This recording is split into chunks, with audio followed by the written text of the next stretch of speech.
आप भी थोड़े दिन में हमारी संख्या में आ जाओगे। तो इसलिए अब वो भी कर दिया। मतलब इस तरीके से जाति कर रहे हैं, कैशलेस वाली बात है। मतलब घोषणा हो रही हैं। और आपके जानकारी में बता रहा हूँ, ये जो 80-20 का भी है ना, अब ये जो कर्मचारियों को एडमिट नहीं करते हैं, बेड फुल है जी। इस पर भी संज्ञान लेना चाहिए प्रशासन ने कि जब फैसिलिटी एक सरकार दे रही है तो कम से कम उसको तो लागू करें ना, तो उसको भी नहीं कर रहे हैं, इम्प्लीमेंट नहीं कर रहे। तो थोड़ा सा इसको सरकार के जिस भी हॉस्पिटल में जाओ वो कहते हैं हमारे पास, वो हम डीसी के मार्फत सरकार को भिजवा देंगे जी। और बस इसमें जो लिखा हुआ वही ठीक है। इसकी कॉपी तो लीजिए। हाँ जी, आज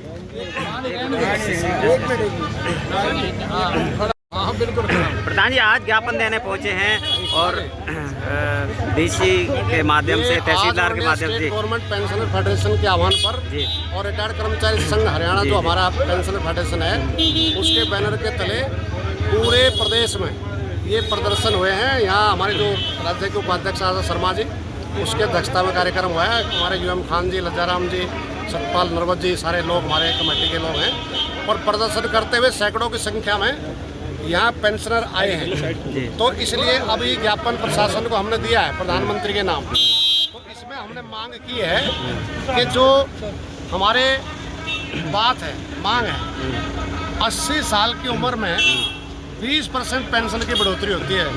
हम ये करें इसको 65, 70, 75, 5% बढ़ोतरी कर दी जाए।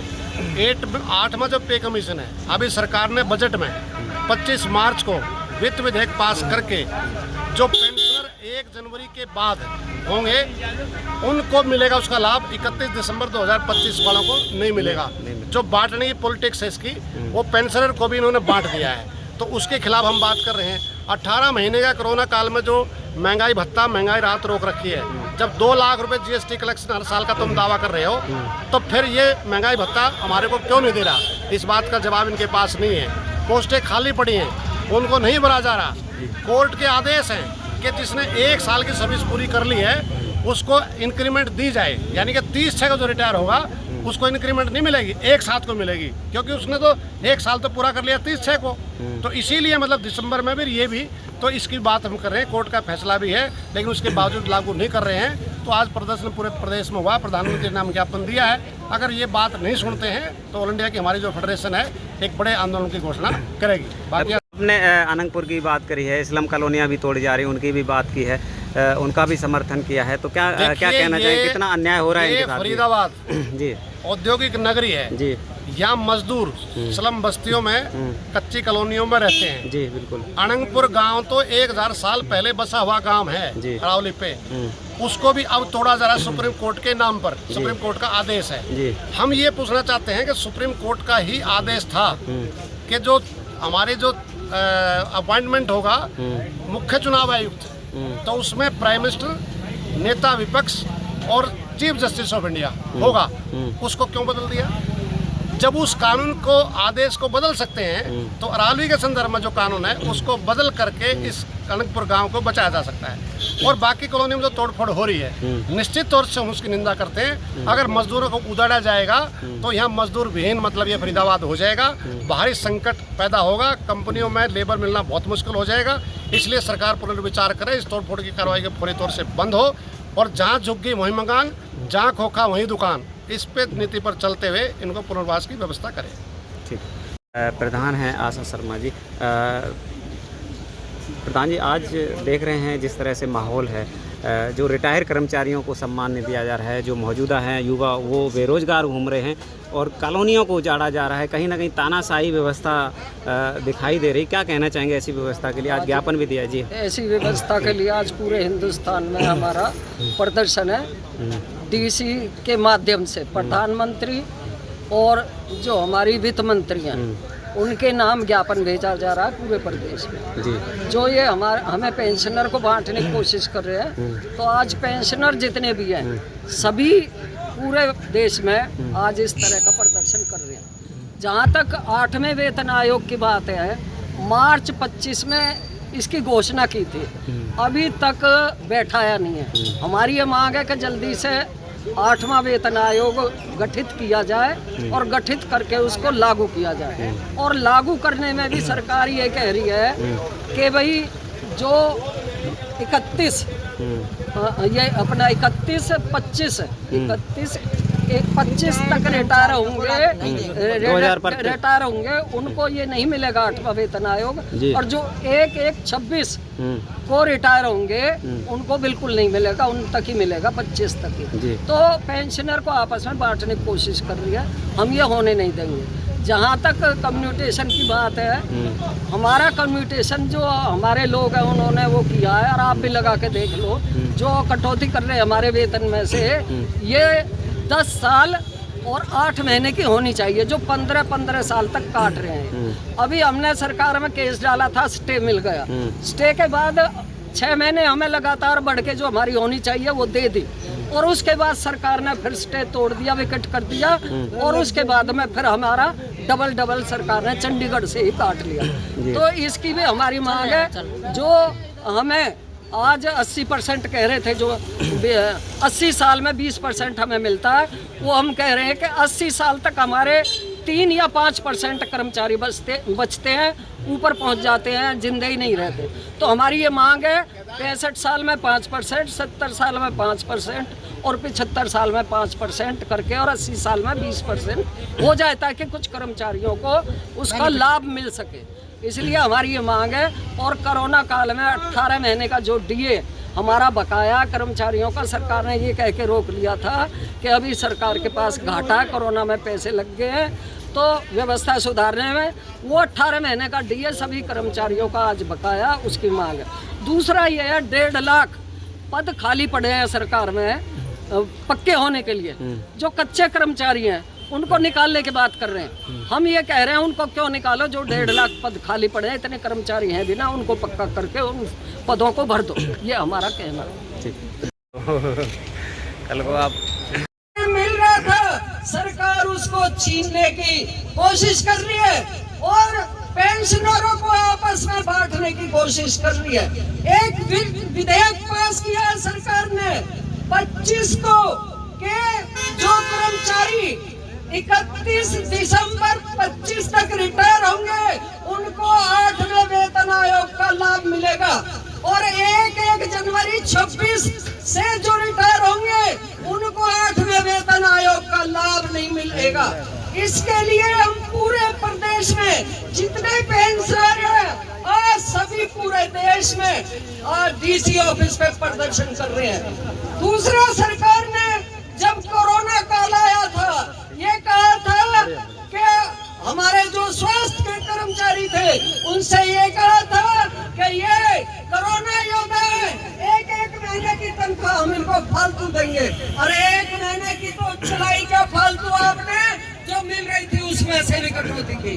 और 18 महीने का कोरोना काल का ये कह के कि अभी सरकार घाटे में है, अभी हम बाद में 18 महीने का हमारा डीए सरकार खागी। आज हम उसके लिए भी यहाँ पे मांग करने के लिए आए हैं।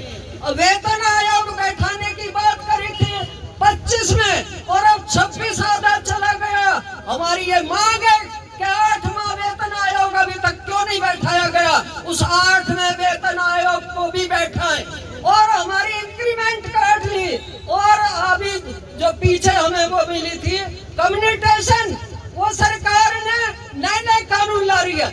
आज सरकार, कोर्ट भी सरकार के, जज भी सरकार के, कर्मचारियों का कोई नहीं सुन रहा।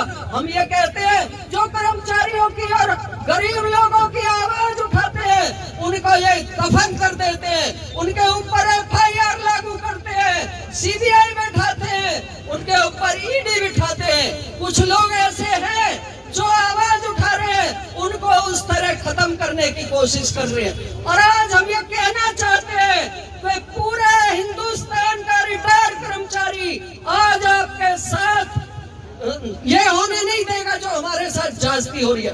और सर्व कर्मचारी संघ का हम धन्यवाद करना चाहते हैं कि जो हमारे साथ आज हमारी आवाज को बुलंद करने के लिए कंधे से कंधा मिलाकर हमारे साथ खड़े हैं। हम अपने सर्व कर्मचारी संघ का धन्यवाद करते हैं। और साथियों, मैं ये कहना चाहती हूँ, इंक्रीमेंट जो हमें मिलनी चाहिए था वो इंक्रीमेंट नहीं मिल रही। किसान दुखी, छात्र दुखी, गरीब मजदूर दुखी, और आज कर्मचारी दुखी। कोई भी वर्ग ऐसा नहीं है जो सुखी है। आपने देखा होगा अनंतपुर में, अरे बुलडोजर पहले तो चल रहा था वहाँ, कहाँ पे, यूपी में, वहीं सुनते थे बुलडोजर। अब तो हरियाणा में भी पूरा बुलडोजर, कहीं देख रहे हो हरियाणा में चल रहा, दिल्ली में चल रहा। अनंतपुर 1000 साल पहले बसा था, आज उस अनंतपुर को तोड़ने की कोशिश कर रहे। गलियों में अभी हमारी जो कच्ची कॉलोनी, ये कह रहे हैं ये अवैध है। अरे अवैध है तो जब ये बनी थी, जब कहाँ सो रहे थे? आज के घर नहीं है, करोड़ों रुपए लगाए हैं उन्होंने, करोड़ों रुपए के घर बनाए और एक झटके में तहस नहस कर दिए। हम उनका भी समर्थन करते हैं। ये आज जो रिटायर कर्मचारी संघ है, तो हम ये कहना चाहते हैं कि सरकार जो ऐसी जास्ती कर रही है, वो जास्ती कभी भी कर्मचारी सहन नहीं करेगा। और मांग पत्र हमारा लेने के लिए आ रहे या नहीं आ रहे? अगर नहीं आ रहे तो हम अंदर कूच करेंगे। हम ये चेतावनी में देना चाहते हैं। 5-10 मिनट का टाइम दे रहे हैं, 10 मिनट का टाइम है, आ जाओ। ना तो हम डंडे से डरते, ना हम गोली से डरते और ना हम किसी तरह जेलों से डरते। अरे ये तो सारे जितने खड़े हैं पके हुए, इन्होंने खूब लाठी खाई है, खूब गोली खाई है, खूब जेलें देखी है, खूब तुम्हारी पानी की प्योछारें खाई है। तो ये तो सब पके हुए, डरने वाले ये नहीं है। इसलिए अभी मैं अपील कर रही हूँ कि हमारा मांग पत्र लेने के लिए 10 मिनट के अंदर जल्दी से जल्दी कोई आ जाए। अगर नहीं आए तो हम अंदर कूच करेंगे, चाहे हमें किसी तरह रोकने की कोशिश करोगे। चलो जिसमें आ रहे हैं, धन्यवाद उनका आ रहे हैं। तो मैं ये कहना चाहती हूँ साथियों, जिलों में अपना ज्ञापन दे रहे हैं, चाहे 65-70 का मामला हो, चाहे 18 महीने की डीए कर रखी उसका मामला हो, और चाहे हमारा ग्रेजुएटी का हो, और चाहे 8वां वेतन आयोग से रिटायर कर्मचारियों को वंचित करने का मामला हो, यह सर्व कर्मचारी संघ हरियाणा बिल्कुल बर्दाश्त नहीं करेगा इनकी मांगों को नजर रखकर। यह हमारा कैशलेस का हो, जो भी हमारी मुख्य मांगे उनका सर्व कर्मचारी संघ हरियाणा समर्थन करता है और रिटायर कर्मचारी संघ के साथ कंधे से कंधे मिला के चलने का वादा करता हूं। अगर आप किसी भी वक्त सर्व कर्मचारी संघ के, आज तो आपने उचंती में बुलाए, अगर हमें जब कॉल दोगे, पूरे फरीदाबाद का कर्मचारी रिटायर कर्मचारी संघ के साथ लामबंद होकर आपकी लड़ाई लड़ने का काम करेगा। और जो भी हमारी जिम्मेवारी लगाओगे उसमें हम बढ़ चढ़ कर काम करेंगे। और चाहे यह कानून विरोधी, चाहे लेबर कोड का मामला हो, चाहे कच्ची भर्तियों का मामला हो, चाहे पे आयोग जो 8वां वेतन आयोग है, जब तक आ जाओ उसको, उसकी घोषणा तो कर दी सरकार ने दिल्ली के चुनाव को देखते हुए, उसको अभी लगना तो उसका गठन किया है, ना लागू किया है। पूरा देश और प्रदेश का कर्मचारी इस बात को बर्दाश्त नहीं करेगा। यह कर्मचारी का हक है।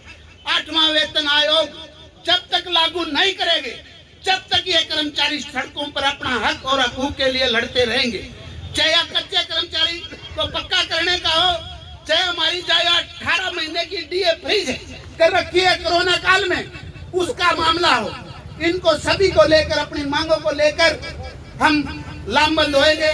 और जो भी रिटायर कर्मचारी संघ हमारी जिम्मेवारी लगाएगा, कंधे से कंधा मिला के इसके साथ चलेंगे। जय एकता, जय संघर्ष, अपने विचार रखेंगे और उसका समापन करेंगे। पहले तो नारा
जिंदाबाद जिंदाबाद तेरी खैर नहीं इंकलाब जिंदाबाद जिंदाबाद जिंदाबाद कर्मचारी संघ हरियाणा जिंदाबाद जिंदाबाद साथियों, अब मैं अनुरोध करूंगा हमारे बीच कर्मचारी संघ के जिला प्रधान आए अपनी टीम का साथ समर्थन देंगे, उनसे भी मैं अनुरोध करूंगा कि 2 मिनट